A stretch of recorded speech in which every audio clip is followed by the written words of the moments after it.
No. Okay. To be fair, guys, just so Katie, you can have a Kelly, little history, and Money. I'm from the Pacific Northwest, so I do understand what rain is. All right, so we are joined here by our friend, Mr. Mani.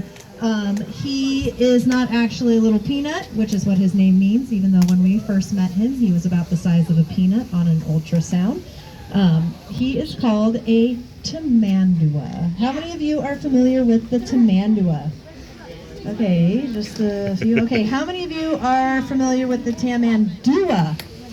No, it's the same word, I just pronounced it differently. How about the Anteater? How many of you have heard of the Anteater? Okay, so he is called a lesser Anteater, not because we think less of him, but because he's smaller than the giant Anteater.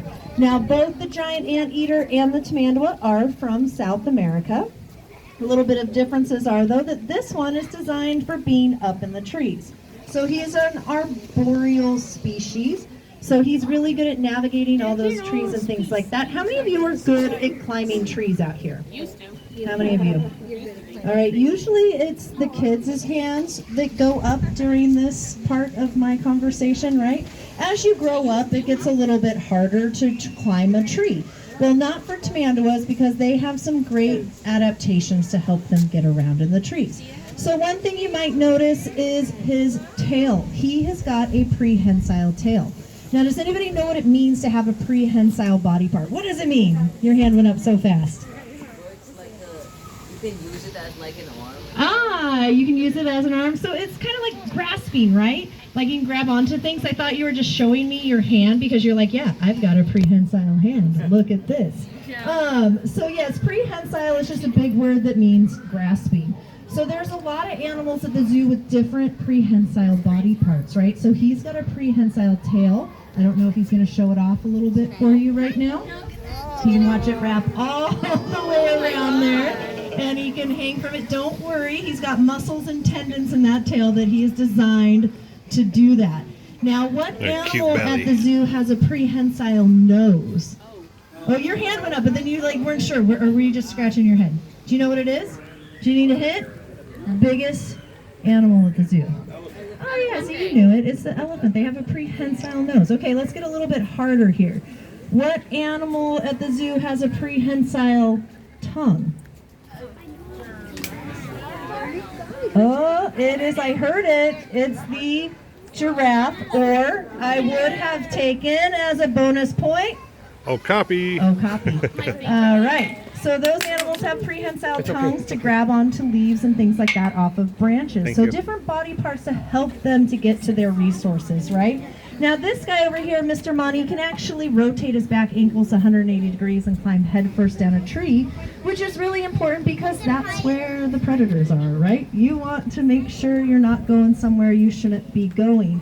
Now, if there were a predator was what do around, you want from me? he has a few ways of defending himself as well. So you might notice as he's climbing around, he has those really big claws on his front arms, right? You might actually notice that his front arms are just really big. He skips leg day all the time. He's always arm day, right? So this guy, he's got those strong claws and that strong upper body for ripping into termite mounds or scaring predators away, right? Are we going to try it? Okay.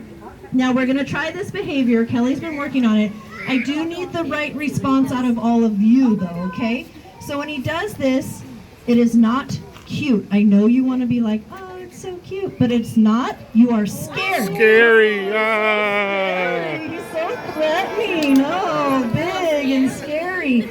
That's probably the best response we've ever got, Kelly. So he's going to stand up like that. He's going to look really big. He's going to show off those claws. And hopefully that will get you to leave him alone. That is his desire, right? Now, if that doesn't work, he actually has one other trick up his sleeve. He can spray, just like a skunk can spray, except for it's about 5 to 6 times stronger than a skunk spray. So if you were something like a jaguar and you got sprayed by this guy, you'd probably momentarily go blind trying to wipe that off of your face or get it away from you and overtake your skull. Scare it again. I love it. You guys are great. So that's how he's going to defend himself. And I promise you, it is really stinky. Now, we're going to get him down here a little bit closer and we're going to have him spray out into the audience. Okay, you guys ready? No. We did not train that behavior, just the up part. I will tell you all, Kelly and I have worked with Tamanduas for almost 20 years. Never had one spray, but we have had one fart. And it's pretty bad. It is a pretty bad smell all in itself. So that's why I'm on the mic and Kelly's working with the Tamandua, because guess what Kelly's going to smell like for the rest of the day? It's going to be Tamandua. Now, here's kind of how he eats. Now, this is what termite mounds kind of look like in South America. How many of you, let me see again, how many of you are from San Diego, right? So we're familiar with termites here in San Diego, how they live in soft wood, you can rip that wood apart. Well, down in South America, they make, this is one way to eat out of it, Monty, that's great. So he can rip apart those concrete-like columns and get in there with those big claws. So we kind of wanted to show you. One of our other Tamanduas, Otis, likes to really rip those things apart. Monty's a very, very mellow-mannered guy, and he just likes the worms out of there. Now, as you're watching him eat, a lot of people ask, do they have prehensile tongues? And the answer is no. So his tongue is about 11 to 12 inches long, and it connects back in his sternum, but it's not prehensile. He just has very, very sticky saliva in there that all those worms and things like that stick to, and that's how he's going to get to his food sources down in ant hills or termite mounds and things like that.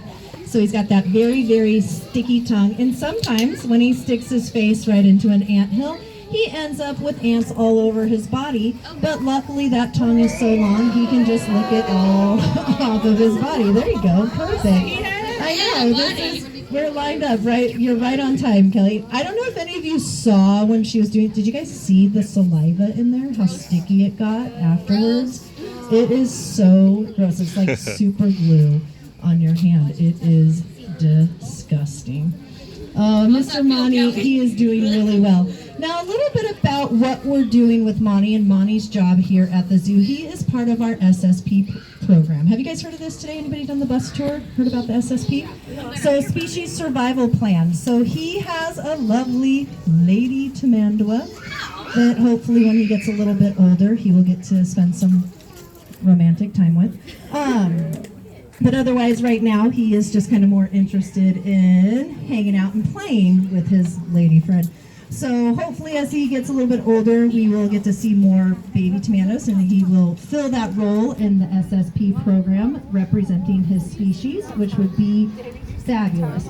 But he's also what we would call, you guys noticed when he came out, I called him one of our ambassadors. So we do a lot of training and work with these guys, and we always use operant conditioning or positive reinforcement.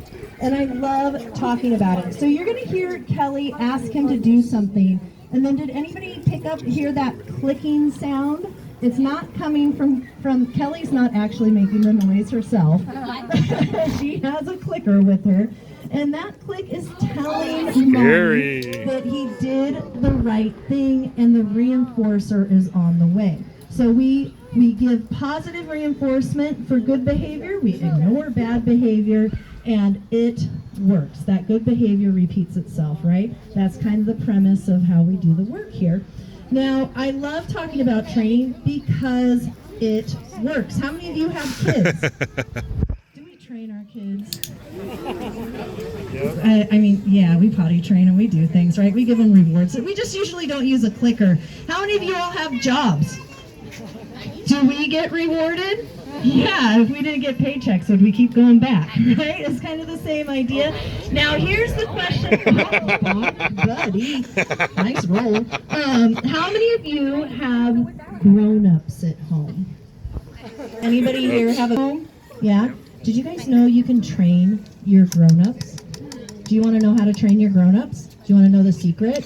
So it's the same. It's positive reinforcement. But what do grown-ups do not listen to this. What do grown-ups really like?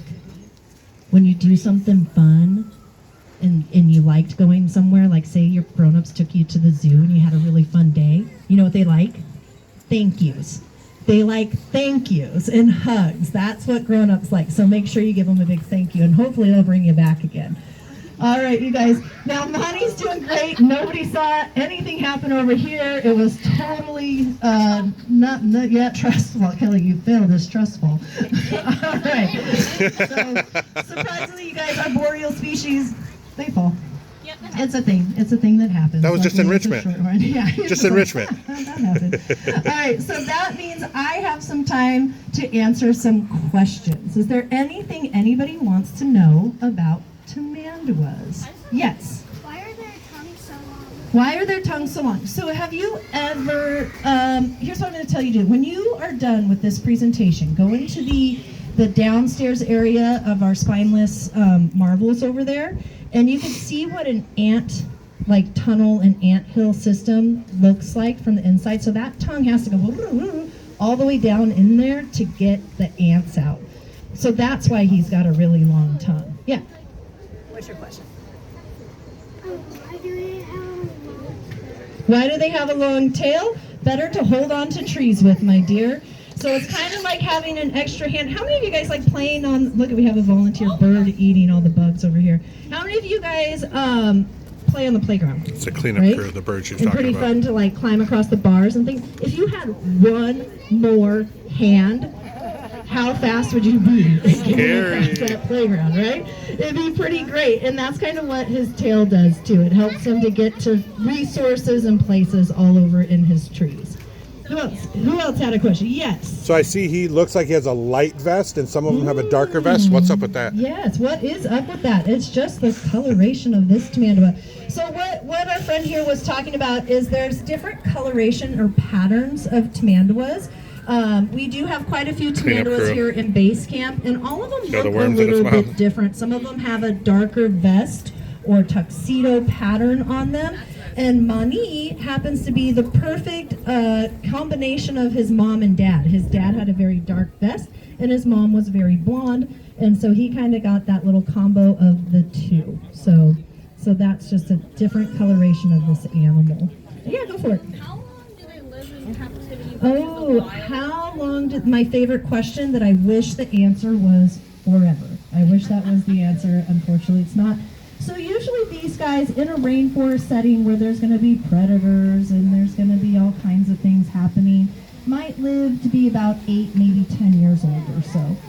Here in managed care, these guys can live to be 15 or late teens, almost 20 sometimes. So we're going to talk about his health care a little bit, right? So we all go to the doctor, don't we? Yeah, and so do our animals here. So he has veterinarians on staff 24 hours a day if something is needed. He has a nutritionist that makes up the diet that he needs. He's got room service. He's got exercise program managers.